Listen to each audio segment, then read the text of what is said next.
Кубанските дами во бело бараат ослободување на политичките затвореници и подобрување на човековите права. Но тие не веруваат дека одлуката на председателот Обама во однос на Куба ќе донесе слобода, изјави лидерката Берта Солер. Обама мислеше дека ова ќе оди во полза на кубанскиот народ, но тоа не е случај. Се што доаѓа како резултат на обновата на односите ќе биде од корист на кубанската влада, а не народ. Дисидентите велат дека минатонеделното апсење на кубанската изведувачка Танија Бругера е пример на продолжување на репресијата. Бругера заедно со 50 на други беше уапсена поради планирање настан на плоштадот Револуција во Хавана, за да извршат притисок за слобода на изразување. Подоцна заедно со уште неколкумина други била пуштена на слобода.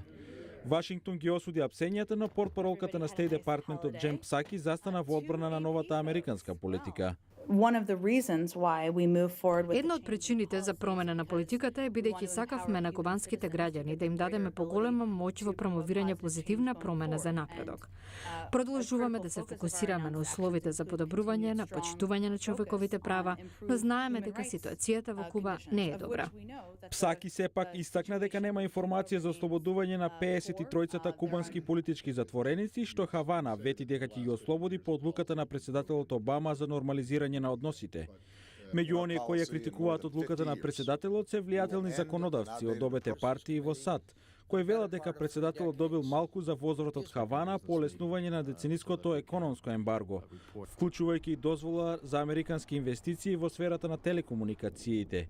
Сепак внатре во Куба е местото каде дисидентите како Елизардо Санчес се чувствуваат најобесхрабрени. No vemos ninguna señal. Не гледаме никаков показател дека владата е подготвена да спроведе реформи потребни за земјата, така што помалку или повеќе се продолжува како и порано. На 1 јануари се одбележува 56-та годишнина откако Фидел Кастро дојде на власт и отпочна кубанската револуција.